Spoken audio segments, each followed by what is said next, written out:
வணக்கம். இது daily tax. இன்றைய முக்கிய செய்திகள். மத்திய கிழக்கில் பதற்றம் அதிகரித்துள்ள நிலையில் ஈரான் இஸ்ரேல் மோதல் உலக அரசியலை கடுமையாக பாதித்து வருகிறது. இந்த சூழ்நிலையில் அமெரிக்காவின் முன்னாள் அதிபர் டொனால்ட் ட்ரம்ப் நாட்டு கூட்டமைப்பான நாட்டோ மீது கடும் அழுத்தம் கொடுத்துள்ளார். ஹோர்முஸ் நீரிணை ஸ்ட்ரைட் ஆஃப் அண்ட் ஹோர்முஸ் பாதுகாப்பு குறித்து உடனடி நடவடிக்கை எடுக்காவிட்டால் நாட்டோ நாடுகளுக்கு மிக மோசமான எதிர்காலம் காத்திருக்கிறது என்று ட்ரம்ப் எச்சரித்துள்ளார். உலகின் முக்கிய எண்ணெய் போக்குவரத்து வழிகளில் ஒன்றான ஸ்ட்ரெய்ட் ஆஃப் ஹார்முஸ் தற்போது பதற்றமான நிலைமையில் உள்ளது. இந்த நீரிணை வழியாக உலகின் சுமார் 20% எண்ணெய் கடத்தப்படுகிறது. இந்த பாதையை பாதுகாக்க அமெரிக்கா பல நாடுகள் இணைந்த கூட்டணி கடற்படை பாதுகாப்பு திட்டத்தை அறிவிக்க திட்டமிட்டுள்ளது. ஆனால் ஜப்பான் மற்றும் ஆஸ்திரேலியா ஆகிய நாடுகள் தற்போது தங்கள் போர்க்கப்பல்களை அனுப்ப எந்த திட்டமும் இல்லை என்று தெரிவித்துள்ளன.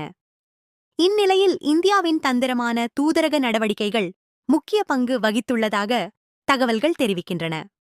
போர்க்கப்பல்களை விட இந்தியாவின் ராஜதந்திரம்தான் ஹோர்முஸ் நீரிணையை திறக்க முக்கிய காரணமாக இருந்ததாக கூறப்படுகிறது. இதற்கிடையில் பெரிய விமான போக்குவரத்து பாதிப்பும் ஏற்பட்டுள்ளது. ட்ரோன் தாக்குதல் காரணமாக துபாய் இன்டர்நேஷனல் ஏர்போர்ட் தற்காலிகமாக மூடப்பட்டதால் எமிரேட்ஸ் நிறுவனத்தின் ஒரு விமானம் திருவனந்தபுரம் விமான நிலையத்துக்கு திரும்பியது. இப்போது இந்தியாவில் நடந்த துயர சம்பவம். எஸ்சிபி மெடிக்கல் காலேஜ் ஹாஸ்பிட்டல் குட்டாக் நகரிலுள்ள இந்த மருத்துவமனையின் தீவிர சிகிச்சை பிரிவில் இன்று அதிகாலை பெரிய தீ விபத்து ஏற்பட்டது. மின்கசிவு காரணமாக ஏற்பட்ட இந்த தீ விபத்தில் 10 நோயாளிகள் உயிரிழந்துள்ளனர். மேலும் பலர் கடுமையாக காயமடைந்துள்ளனர்.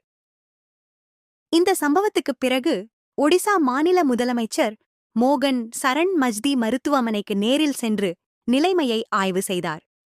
இந்த சம்பவம் குறித்து நீதித்துறை விசாரணை நடத்த உத்தரவிட்டுள்ளார்.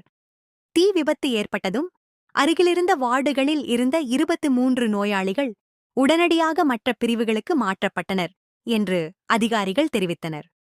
இந்த துயர சம்பவத்தைத் தொடர்ந்து இந்திய பிரதமர் நரேந்திர மோடி உயிரிழந்தவர்களின் குடும்பங்களுக்கு 2 லட்சம் ரூபாய் நிவாரணம் வழங்கப்படும் என்று அறிவித்துள்ளார். இவை இன்றைய முக்கிய செய்திகள். மேலும் உடனடி அப்டேட்களுக்கு டெய்லி டாக்ஸ் சேனலை தொடருங்கள். நன்றி.